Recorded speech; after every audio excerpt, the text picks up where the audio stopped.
வணக்க மக்களே, நம்ம சேனல்ல தொடர்ந்து ரிவ்யூஸ் தாங்க பார்த்துக்கிட்டு இருக்கோம். அந்த வகையில இப்ப நம்ம எதை பத்தின ரிவ்யூ பார்க்க போறோம் அப்படின்னா, கார்த்திக் கதையில அடுத்து என்ன நடக்க போகுது அப்படிங்கறத பத்தி தாங்க இந்த வீடியோல பார்க்க போறோம். சோ என்ன நடக்குது அப்படின்னா, நம்ம கார்த்திக் அந்த சிலியனோட பேத்தி இருக்காங்கல்ல, அவங்களுக்கு அவமானம் இல்லாம காப்பாத்திட்டாரு நம்ம கார்த்திக். இந்த ஃபங்க்ஷன் எல்லாம் முடியுது. ஃபங்க்ஷன் முடிஞ்சதோட அந்த இடத்துக்கு செலியன் வராரு. செலியன் வந்துட்டு அவர் பேத்திய பாக்குறாரு. அப்ப பேத்தியோட முகமே வாடி இருக்கிறத பார்த்துட்டு செலியன் கேக்குறாரு, அம்மாடி என்னமாச்சு அப்படின்னு. அப்ப பேத்தி சொல்றாங்க, தாத்தா இங்க ரொம்ப பெரிய பிரச்சனை ஆகிட்டு தெரியுமா?" அப்ப அவரு கேக்குறாரு, ஏமா என்ன ஆச்சு?" அப்ப பேத்தி சொல்றாங்க, தாத்தா நான் இது மாதிரி இங்க ஃபங்க்ஷன் நடக்க போற மேடத்துக்கு காஃபி கொடுக்க போனப்பா தாத்தா. அப்ப டக்குன்னு அந்த இடத்துல அவங்க வச்சிருந்த செயின் காணாம போச்சு அப்படின்னு என் மேல பழி போட்டுட்டாங்க தாத்தா. ஆல்மோஸ்ட் என்னை திருடின்னு சொல்லிட்டாங்க. போலீஸ் வரைக்கும் கூப்பிட்டு நான் கைது பண்ண வைக்க பார்த்துட்டாங்க தெரியுமா. ஆனா அந்த நேரத்துல ஒரு அண்ணன் வந்து என்னை காப்பாத்திட்டாரு. அவர் மட்டும் இல்லைன்னா நான் இன்னொரு ரொம்ப பெரிய பெரிய பிரச்சனையில சிக்கிருப்பேன் தாத்தா. இது கேட்டதோட செலியன் ரொம்ப அதிர்ச்சியாகி, அம்மாடி என்னம்மா சொல்ற? ஏற்கனவே நம்ம குடும்பத்துல பல பிரச்சனை நடந்துகிட்டு இருக்குமா, இதுல இது வேறையா? நீ என்னாலதான் இன்னைக்கு கஷ்டப்பட்டுக்கிட்டு இருக்க. இல்லைன்னா நீ இப்படி கஷ்டப்படணும் அப்படின்னு அவசியமா? இங்க பாருமா, யாருமா அந்த அண்ணன்? நம்ம குடும்ப மானத்தை காப்பாத்தினவரு. அவருக்கு நான் கண்டிப்பா கையெடுத்து கும்பிட்டு நன்றி சொல்லணுமா? அதுக்கு அந்த பாப்பா சொல்றாங்க, அப்பா அவரு தாத்தா அவரு இங்கதான் தாத்தா இருந்தாரு அப்படின்னு சொன்னதோட உடனே செலியன் கேக்குறாரு, எங்கன்னு சொல்லுங்க அப்படின்னு. அப்ப நம்ம கார்த்திக் அந்த இடத்துக்கு வராரு. கார்த்திய பார்த்ததோட அந்த பொண்ணு நேரா கார்த்திய பார்த்துட்டு, அண்ணன் ஒரு நிமிஷம் இங்க வாங்கல அப்படின்னு சொன்னதோட கார்த்திக் அந்த இடத்துக்கு வராரு. வந்ததோட செலியனை பாக்குறாரு. செலியன் கொஞ்ச நேரத்துக்கு முன்னாடி அந்த முத்துப்பாண்டி கிட்டையும் சிவனாண்டி கிட்டையும் பேசிக்கிட்டு இருந்தது நமக்கு நம்ம கார்த்திக்கு தெரிய வருது. இவரு அந்த முத்துப்பாண்டி சிவனாண்டி கிட்ட பேசிக்கிட்டு இருந்த ஆளு தானே.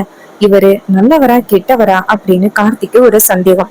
கார்த்திக் அந்த இடத்துக்கு வந்ததோட அவரு நேரா கார்த்திய பார்த்து, இவர் தானே அந்த முத்துப்பாண்டி காமிச்சாலு, இவன் தானே அந்த சாமுண்டீஸ்வரியோட மாப்பிள்ள அப்படின்னு காமிச்சு நம்மளை இந்த இடத்தை விட்டு போக சொன்னான் அப்படின்னு செலியன் கார்த்தியவே பாக்குறாரு.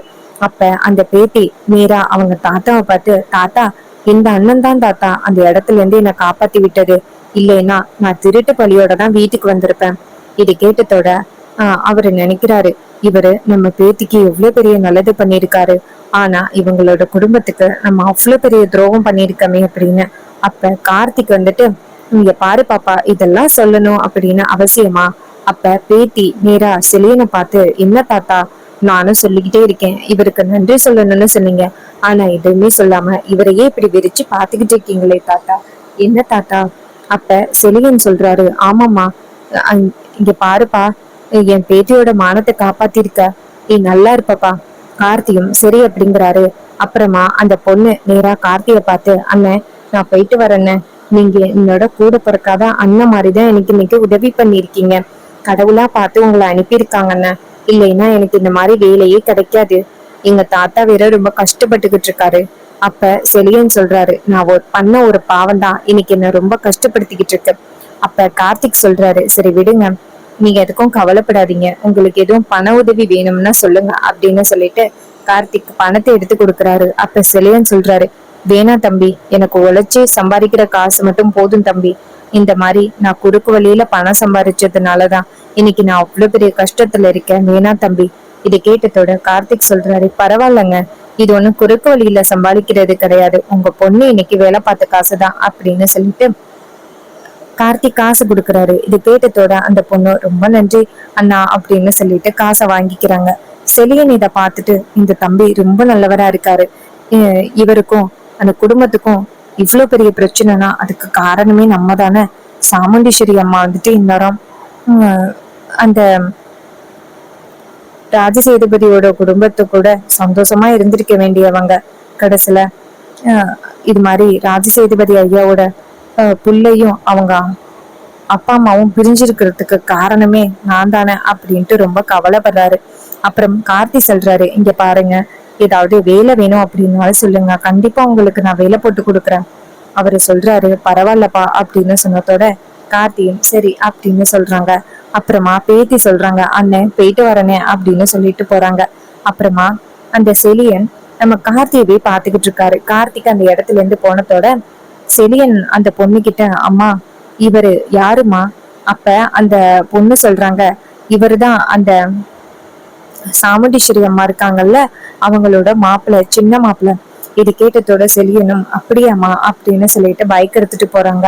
அதே நேரத்துல அந்த முத்துப்பாண்டியும் சிவனாண்டியும் டக்குன்னு வண்டியை மறைக்கிறாங்க. அப்ப செலியன் கேக்குறாரு, இப்ப எதுக்கு நீ வண்டியை மறைக்கிற? முத்துப்பாண்டி கேக்குறாரு, அந்த கார்த்தி கிட்ட இப்படி என்ன பேசிக்கிட்டு இருந்த? செலியன் சொல்றாரு, கார்த்தியா? அவன் பேரு ஒன்னும் கார்த்தி இல்லையே, அவன் ராஜா தானே, சாமுண்டீஸ்வரியோட மாப்பிள்ள. நீங்க என்ன புதுசா கார்த்தின்னு சொல்றீங்க? கார்த்தி அப்படிங்கிறது அந்த ராஜ சேதுபதியோட பேரன் தானே கார்த்திக். இதை கேட்டதோட முத்துப்பாண்டி கேக்குறாரு, டேய் என்னடா எதுவுமே தெரியாத மாதிரி பேசுறியா? அந்த ராஜ சேதுபதியோட பேரன் தான் அந்த வீட்லயே யாருக்கிட்டையும் தெரியாம அங்க நடிச்சுக்கிட்டு இருக்கான் டிரைவரா. இதை கேட்டதோட அவருக்கு ரொம்ப அதிர்ச்சி. ஐயோ, என்ன இப்படி சொல்றீங்க? முத்துப்பாண்டி சொல்றாரு, இங்க பாரு, இனிமே அவன்கிட்ட நீ பேசுறத மட்டும் நாங்க பார்த்தோம்னு வச்சுக்கேன், அதுக்கப்புறம் இது யாரு? உன்னோட பேத்தி தானே, அப்புறம் இவளை நீ உசுரோடவே பார்க்க முடியாது. இது கேட்டதோட தாத்தா ரொம்ப அதிர்ச்சி ஆகுறாரு. செலியன் செலியன் சொல்றாரு, இங்க பாரு முத்துப்பாண்டி, உனக்கு நான் எவ்வளவு உதவி பண்ணணுமோ அந்த அளவுக்கு உதவி பண்ணிட்டேன். உன்னை ரொம்ப பெரிய பிரச்சனையில இருந்து காப்பாத்திக்கிட்டு இருக்கேன். நீ தேவையில்லாம என் குடும்பத்தை எதுவும் பண்ணாத. அதுக்கு அந்த முத்துப்பாண்டி சொல்றாரு, அதுக்கு நீ எனக்கு எந்த பிரச்சனையும் கொடுக்காம இருக்கணும், அதான். இது கேட்டதோட முத்துப்பாண்டி சொல்றாரு, சரி நான் உனக்கு எந்த பிரச்சனையும் கொடுக்கல, தயவு செஞ்சு அந்த கார்த்திக்கு மட்டும் விஷயத்த சொல்லிடாத. இதை கேட்டதோட அவரும், சரி நான் சொல்ல மாட்டேன், என் பேத்தியை மட்டும் எதுவும் பண்ணிடாத அப்படின்னு சொல்ல, அப்ப சிவனாண்டி சொல்றாரு, இங்க பாரு, நீ என்ன பண்ணாலும் அது எங்களுக்கு தெரிஞ்சு போயிடும், ஞாபகம் வச்சுக்கோ அப்படின்னு சொன்னதோட அவரும் சரி அப்படின்னு சொல்லிட்டு அந்த இடத்துல இருந்து போறாரு. போனதோட முத்துப்பாண்டி சொல்றாரு, டேய் என்னடா மவனே, கொஞ்ச நாளைக்கு முன்னாடி காசு காசுன்னு பைத்தியமா கிடந்தா, இப்ப காசு அப்படின்னு சொன்னாலே வேணான்னு சொல்றான். டேய், ஒருத்தனுக்கு எப்ப பணத்தாசை போனுச்சோ அப்பவே அவன் நேர்மையா இருக்க ஆரம்பிச்சுட்டான்னு அர்த்தம். சோ கண்டிப்பா நாம அவன் மேல ஒரு கண்ணு வச்சுக்கணும். இது கேட்டதோட அவரு நம்ம முத்துப்பாண்டியும் சிவனாண்டியும் சரி அப்படின்னு சொல்லிட்டு பிளான் பண்ணிக்கிட்டு இருக்காங்க. அப்புறமா செலியன் வண்டியில போயிட்டு இருக்கும் பொழுது செலியனோட பேத்தி கேக்குறாங்க, தாத்தா ஏதோ ஒரு உண்மைன்னு சொன்னாங்களே, அது என்ன தாத்தா? செலியன் சொல்றாரு, இங்க பாருமா, அந்த 30 வருஷத்துக்கு முன்னாடி நான் செஞ்ச ரொம்ப பெரிய பாவம், நான் பண்ண பாவம் இப்ப 30 வருஷமா அந்த குடும்பம் பிரிஞ்சுக்கிட்டு இருக்கு. இதை கேட்டதோட பேத்தி கேக்குறாங்க, என்ன தாத்தா இப்படி சொல்றீங்க? 30 வருஷமா ஒரு குடும்பம் பிரிஞ்சிருக்கா? ராஜசேதுபதி ஐயாவோட குடும்பமா? அதுக்கு செலியன் சொல்றாரு, ஆமாமா, அந்த குடும்பமும் சாமுண்டீஸ்வரியோட ஒரு குடும்பமும் பிரிஞ்சு இருக்கிறதுக்கு காரணமே நான் தாமா. அன்னைக்கு மட்டும் நான் உண்மையை சொல்லியிருந்தா அந்த குடும்பம் இந்த மாதிரி பிரிஞ்சிருக்காது, சாமுண்டீஸ்வரியும் அப்படி ஒரு கொலைகாரி பட்டத்தையும் வாங்கியிருக்க மாட்டா. இந்த குடும்பமே இப்படி ஆனதுக்கு நான் தாமா காரணம் அப்படின்னு சொல்லிட்டு ரொம்ப கவலையோட பேசுறாரு அவரு. இதையெல்லாம் கேட்டதோட ரொம்ப கவலைப்படுறாங்க நம்ம பேத்தி. அப்ப பேத்தி சொல்றாங்க, தாத்தா உங்களுக்குதான் உண்மை தெரியும்னு சொல்றீங்கல்ல, இங்க பாருங்க, இப்ப கூட அந்த உண்மையை நீங்க சொல்லலாம் தாத்தா, சொல்லிருங்க தாத்தா. இதை கேட்டதோட அவரு சொல்றாரு, நானும் முயற்சி பண்ணிக்கிட்டுதாம இருக்கேன் சொல்லணும் அப்படின்னு, ஆனா அந்த முத்துப்பாண்டியும் சிவனாண்டியும் சேர்ந்து ஒண்ணு கொன்னுருவேன் அப்படின்னு சொல்றாங்களேம்மா, நான் என்ன பண்றது? அப்ப பேத்தி சொல்றாங்க, தாத்தா அதுக்காக இன்னும் அந்த குடும்பத்தை நீ பழி வாங்க போறியா? இங்க பாரு, இன்னும் ஒன்னும் நேரம் ஆகல, நீ போய் சொன்னாலும் அவங்க ஒண்ணு சேர்ந்துருவாங்க தாத்தா, நீ உண்மையை சொல்லிடு. இங்க பாரு, இன்னைக்கு ஒரு அண்ணன் இருந்தாருல்ல, அவரு மட்டும் ஏதோ ஒரு பொண்ணு அவமானப்படட்டும் நமக்கு என்ன அப்படின்னு இருந்திருந்தா இன்னரும் உங்க பேத்திய உசுரோடவே பார்த்திருக்க முடியாது. அப்படி ஒரு திருட்டு பத்தத்தோட நான் வீட்டுக்கு வந்திருக்கவே மாட்டேன். இதை கேட்டதோட செலியன் சொல்றாரு, அம்மாடி என்னம்மா இப்படி சொல்ற? அப்ப பேத்தி சொல்றாங்க, ஆமா தாத்தா, அவங்க மட்டும் என் மேல திருட்டு பட்ட கட்டி என்னை போலீஸ் ஸ்டேஷனுக்கு கூட்டிட்டு போயிருந்தாங்கன்னா நான் உசுரோடவே வீட்டுக்கு திரும்பி வந்திருக்க மாட்டேன். இது கேட்டதோட அவரு அதிர்ச்சி ஆகுறாரு. அப்ப செலியன் சொல்றாரு, அம்மாடி உனக்கு உண்மையை சொல்லணும் அவ்வளவுதானே, நான் கண்டிப்பா அந்த தம்பியை தேடி நான் உண்மையை சொல்லிடுறேன். இது கேட்டதோட அந்த பொண்ணும் சரிங்க தாத்தா அப்படின்னு சொல்றாங்க. அப்புறமா கார்த்தியை காமிக்கிறாங்க. அந்த செலியனை பார்க்கும் பொழுது ஏதோ ஒரு குழப்பத்திலே இருந்தாரு, நம்ம கிட்ட ஏதாவது சொல்லணும் அப்படின்னு நினைக்கிறாரோ அப்படின்னு சந்தேகம் வருது. அப்பதான் நம்ம கார்த்தி எதேச்சியா பைக்ல கார்ல போயிட்டு இருக்கும் பொழுது அப்ப செலியனை பாக்குறாரு. அப்ப காரை நிப்பாட்டினத்தோட செலியன் இருக்காருல்ல, அவரு நேரா கார்த்தியை பார்த்துட்டு அங்க இருந்து வராரு. தம்பி ஒரு நிமிஷம் உங்ககிட்ட முக்கியமான விஷயம் சொல்லணும். அப்ப கார்த்தி கேக்குறாரு, சொல்லுங்க என்ன முக்கியமான விஷயம்? அப்ப செலியன் சொல்றாரு, என் பேத்தியோட மானத்தையே காப்பாத்திட்டீங்க, அதுக்கு உங்களுக்கு நான் கண்டிப்பா நன்றி சொல்லணும். அதுக்கு கார்த்தி சொல்றாரு, இங்க பாருங்க, உங்க பொண்ணு எந்த தப்பும் பண்ணல, அதனாலதான் உங்க பொண்ணுக்கு நீதி கிடைச்சிருக்கு. நீங்க அதுக்கு ஏன் வந்துட்டு எனக்கு நன்றி சொல்றீங்க? அதுக்கு அவர் சொல்றாரு, இல்ல தம்பி, என் பேத்தி நடந்தது எல்லாத்தையுமே சொன்னா. நீங்க மட்டும் அந்த இடத்துக்கு வரலன்னா இந்நேரம் என் பேத்திய போலீஸ் பிடிச்சிட்டு போயிருக்கோம் அப்படின்னு சொன்னா. அவ எந்த அளவுக்கு பயந்து போயிருந்தா அப்படிங்கறத என் கண்ணால பார்க்க முடிஞ்சிச்சு. நீங்க என் பேத்திக்கு அவ்வளவு பெரிய உதவி பண்ணிருக்கீங்க. என் குடும்பம் அடுத்தடுத்து ஏதாவது ஒரு பிரச்சனைய சந்திச்சுக்கிட்டே இருக்கு. இது எல்லாத்துக்கும் காரணம் 30 வருஷத்துக்கு முன்னாடி நான் பண்ண ஒரு தப்பு தான். கார்த்திக் கேட்கிறாரு, என்ன தப்பு பண்ணீங்க அப்படி? அப்ப அவர் சொல்றாரு, இது எல்லாத்துக்கும் காரணம் இந்த முத்துப்பாண்டி தான். அப்ப கார்த்தி சொல்றாரு, என்ன சொல்றீங்க? என்ன இப்ப வேணும் உங்களுக்கு? ஏன் இப்படி பதட்டப்படுறீங்க? அப்ப அவர் சொல்றாரு, தம்பி, நான் மட்டும் இந்த உண்மையை சொன்னா இந்த உசுரோடவே விடமாட்டேன் அப்படின்னு சொல்றாங்க தம்பி. இது கேட்டதோட கார்த்திக் சொல்றாரு, இது பாருங்க, யாரு என்ன சொன்னா சொல்லுங்க, என்னாச்சு? அப்ப அவர் சொல்றாரு, இது மாதிரி அந்த முத்துப்பாண்டி இருக்கான்னு 30 வருஷத்துக்கு முன்னாடி சாமுண்டீஸ்வரியோட அம்மா இருக்காங்கல்ல, அவங்க கிட்ட தப்பா நடந்துக்க பார்த்தான். இதனால சிவகாமி அம்மா வந்துட்டு பஞ்சாயத்தை கூட்டுறேன் அப்படின்னு சொன்னாங்க. இதை கேட்டதோட அந்த முத்துப்பாண்டி என்ன பண்ணிட்டான்னா சிவகாமிக்கு விஷத்தை வச்சுட்டான். மறுநாள் காலையில எதேச்சியா நடந்த விஷயம்தான், சிவகாமி நகைய திருவிட்டா அப்படின்னு. அப்ப அவங்க டக்குன்னு கீழே விழுந்து இறந்தாங்கல்ல, அவங்க கீழே விழுந்து இறக்கல, அவங்களுக்கு திட்டம் போட்டு விஷத்தை கொடுத்து அவங்கள இப்படி பண்ணிருக்காங்க. இதை கேட்டதோட கார்த்திக் அதிர்ச்சியாகி யாரு விஷம் வச்சது அப்படின்னு சொன்னதோட அவங்க சொல்றாங்க, விஷம் வச்சது வேற யாரும் இல்ல, அந்த முத்துப்பாண்டி தான். அவங்க காலையிலேயே பஞ்சாயத்தை கூட்டுறேன் அப்படின்னு சொன்னாங்கல்ல. சோ அந்த சிவகாமி பஞ்சாயத்தை கூட்டக்கூடாது, உடனேயே சாகையும் கூடாது அப்படிங்கிறதுக்காக தான் ஸ்லோ பாய்ஷன் வச்சிருக்கான். இது கேட்டதோட கார்த்திக் அதிர்ச்சி ஆகுறாரு. அப்ப அவங்க இறந்ததுக்கு தாத்தா காரணம் இல்லையா? அவங்க சொல்றாங்க, ஆமா தம்பி, இத்தனை வருஷமா அவங்கதான் காரணம் அப்படின்னு நிம்மதி இல்லாம இருக்காங்க. அப்ப கார்த்திக் கேக்குறாரு, இதை ஏன் நீங்க முன்னாடியே சொல்லல? அவர் சொல்றாரு, இந்த முத்துப்பாண்டி சொல்ல உடல தம்பி, அப்ப இருந்த சூழ்நிலை, நான் பணத்துக்கு ஆசைப்பட்டு உண்மைய சொல்லாம உண்மையை மறைச்சிட்டேன். அப்படி உண்மையை மறைச்சதுக்கு தான் நான் 30 வருஷமா நான் அவ்வளவு கஷ்டப்பட்டுக்கிட்டு இருக்கேன். என் குடும்பத்துல அவ்வளவு கஷ்டம் வந்துட்டு என் வேலையும் போயிட்டு நான் அந்த பணத்துக்கு ஆசைப்பட்டதுனாலதான் இவ்வளவும் நடந்துச்சு அப்படின்ட்டு ரொம்ப கவலையா சொல்லிக்கிட்டு இருக்காங்க. அப்ப கார்த்திக் சொல்றாரு, அட்லீஸ்ட் இப்பயாவது உங்களுக்கு உண்மை சொல்லணும் அப்படின்னு தோணுச்சுல்ல, எனக்கு அது போதும், நீங்க கவலைப்படாதீங்க, நான் பாத்துக்கிறேன் அப்படின்ட்டு கார்த்திக் சொல்றாரு. அதே நேரம் கார்த்திக் நேரா அவரை பார்த்து, இங்க பாருங்க, எனக்கு உண்மை தெரிஞ்ச விஷயம் அந்த முத்துப்பாண்டிக்கோ சிவனாண்டிக்கோ தெரிய வேணாம். அப்படி தெரிஞ்சிச்சுன்னா கண்டிப்பா அவங்க உங்களை ஏதாவது பண்ண நினைப்பாங்க. சோ கொஞ்சம் சேஃப்டியா இருங்க. இது கேட்டதோட அவரும் சரிங்க தம்பி அப்படின்னு சொல்றாங்க. அப்புறமா நம்ம கார்த்தி என்ன பண்றாருன்னா நேரா நம்ம முத்துப்பாண்டியையும் சிவனாண்டியையும் பாக்குறாங்க. அப்ப அவங்க 2 பேரும் கார்த்திய பார்த்ததோட முறைக்கிறாங்க. அப்ப சிவனாண்டி சொல்றாரு, என்ன ராஜ சேதுபதியோட பேரா, என்ன ஓவரா முறைக்கிற? அப்ப கார்த்தி சொல்றாரு, இல்ல, நீங்க 2 பேரும் பண்ண அவ்வளவு பெரிய கேடித்தனம் இப்ப வெளியில வந்துருச்சு, அதுதான். இது கேட்டதோட முத்துப்பாண்டி அதிர்ச்சி ஆகுறாரு. ஏய், நீ என்ன சொல்ற? அப்ப கார்த்தி சொல்றாரு, நான் என்ன சொல்றேன்னா நடந்ததான் சொல்றேன். 30 வருஷத்துக்கு முன்னாடி நீங்க என்ன பண்ணீங்களோ அது இப்ப வெட்ட வெளிச்சம் ஆயிட்டு. இது கேட்டதோட முத்துப்பாண்டி அதிர்ச்சி ஆகுறாரு. அப்ப கார்த்தி சொல்றாரு, 30 வருஷத்துக்கு முன்னாடி உன் தாத்தா மேல எந்த தப்புமே இல்ல, தப்பு பண்ணது பூராவும் நீ. சிவகாமி அம்மா கிட்ட தப்பா நடந்துகிட்டு அவங்க பஞ்சாயத்து கூட்டணும்னு சொன்னதோட நீ அவங்களுக்கு இந்த மாதிரி ஒரு மருந்து கலந்து கொஞ்சம் கொஞ்சமா சாவுற மாதிரி ரெடி பண்ணிருக்க.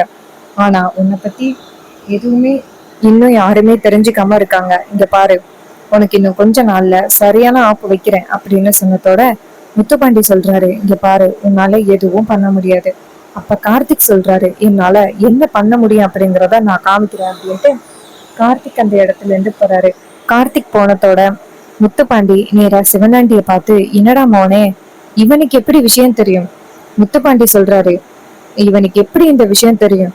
சிவனாண்டி சொல்றாரு, வேற எப்படி, அந்த செலியன் தான் உண்மைய சொல்லியிருப்பான்.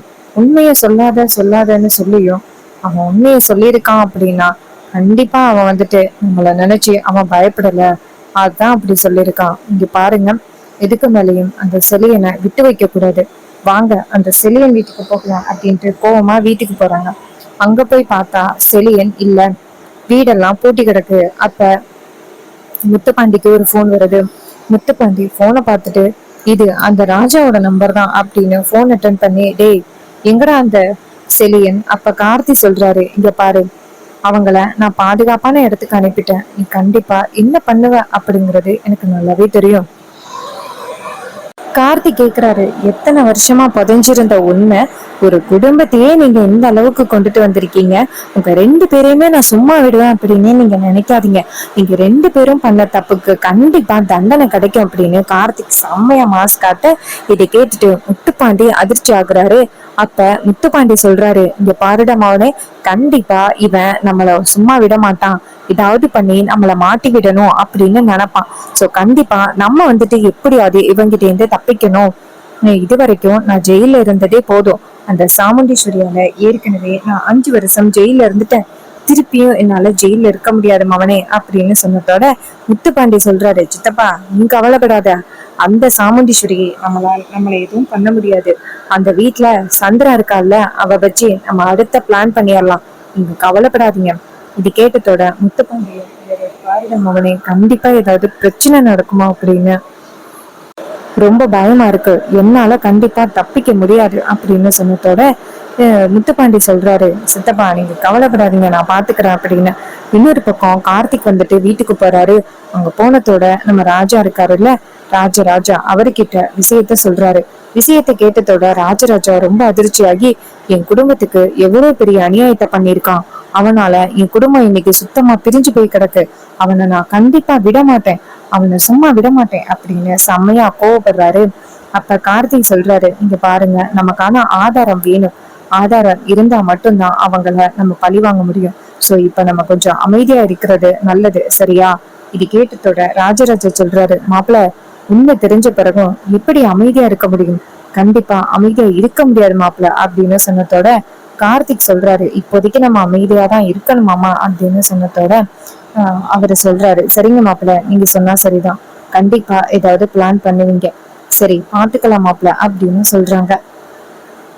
சோ நம்ம கார்த்திக்கு கண்டிப்பா உண்மை தெரிய வரும் அந்த செலியனை வச்சு.